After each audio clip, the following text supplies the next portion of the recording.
అంటే జగన్ అనేవాడు నీకు ఒక నీ వెనకాల పడే హీరో.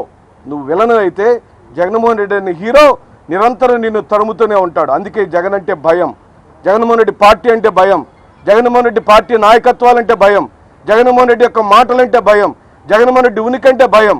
కాబట్టి ఈ భయం ఇలాగే కొనసాగిద్ది. రేపు బూతులలో ఒక్క ఓటు కూడా బానీయం. ఈ రోజున చెబుతున్నాం, పేరుబోగు క్రాంతి కుమార్ సాక్షిగా, ఆత్మసాక్షిగా, దేవినేని నెహ్రూ గారి కుమారుడు దేవినేని అవినాష్ రాజకీయాలకు రేపు 29 ఎన్నికలలో ప్రతి బూత్ దగ్గర మాలా మాదిగలం వెళ్ళ తాండే చేస్తాం.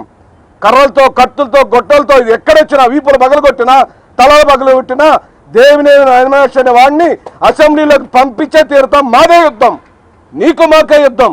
ఆ యుద్ధంలో ఎవరు గెలుస్తారో ఎవరు చూస్తారో మీరు చూస్తారని చెబుతూ రాష్ట్రం అంతా కూడా నరమేధం, నరకడం, చంపడం, కొట్టడం, తిట్టడం ఇలాంటివి జరుగుతూ ఉంటే మాత్రం చంద్రబాబు నాయుడు గారు ప్రశాంతంగా నిద్రపోతూ ఉన్నారు. ఆయన అడ్డం పెట్టుకొని పబ్బం గడుపుకుంటా ఉన్న మరి పవన్ కళ్యాణ్ గారు కావచ్చు, వాళ్ళ కుమారుడు లోకేష్ కావచ్చు.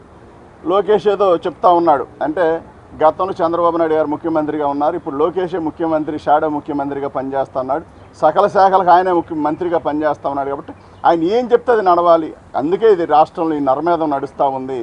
చంద్రబాబు నాయుడు మరి గతంలో చేసిన దానికంటే లోకేష్ పెత్తనం తీసుకున్న దానికి తర్వాత మూడింతలుగా దారుణంగా మరి దిగజారిపోయారు.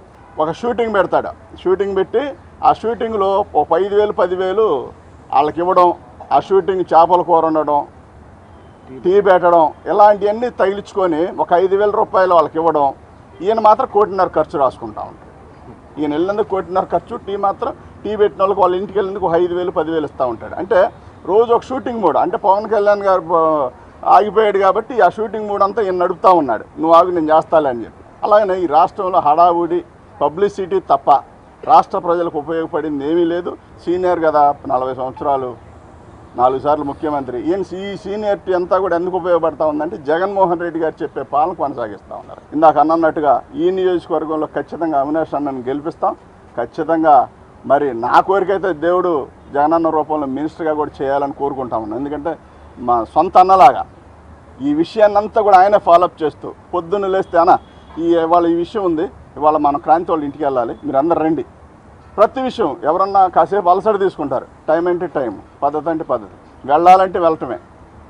నిరంతరం యంగెస్ట్, నిరంతరం శ్రమించే వ్యక్తిని ఎమ్మెల్యేగా చేసుకునే దాంట్లో మా వంతు మందిని ఎక్కడ కూడా వెనకాడం, తగ్గం కూడా.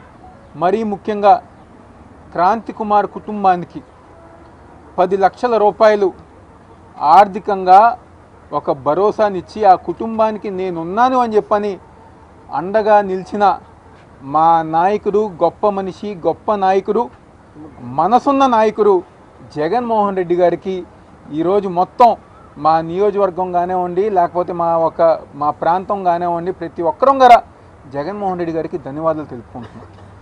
ఎన్ని ఇబ్బందులు వచ్చినా, ఎన్ని కష్టాలు వచ్చినా దమ్మున్న మొనగాళ్ళలాగా మా నాయకుడు జగన్మోహన్ రెడ్డి గారు పరిపాలించారు. ఈరోజు మీరు నిజంగా పరిపాలన చేయాలనుకుంటే, మీకు ఎక్స్పీరియన్స్ ఉందని చెప్పుకోవటం కాదు, మీకు నిజంగా పరిపాలన చేయాలనుకుంటే మా జగన్మోహన్ రెడ్డి గారు చేసిన దాంట్లో 10% అన్నది నేర్చుకుని మీరు పరిపాలన చేయాలని చెప్పి కోరుతూ, క్రాంతి కుమార్ కుటుంబానికి వైఎస్ఆర్ కాంగ్రెస్ పార్టీ అంతా అండగా ఉంటుంది అని చెప్పని వాళ్ళ నాన్నగారు చాలా సీనియర్ లీడరు. వాళ్ళకి ఎప్పుడు కూడా జగన్మోహన్ రెడ్డి గారు, వైఎస్ఆర్ కాంగ్రెస్ పార్టీ ఇక్కడికి వచ్చిన లీడర్స్ అంతా కూడా అండగా ఉంటాము అని చెప్పి ఈ సందర్భంగా తెలియజేసుకుంటూ సెలవు తీసుకున్నాం.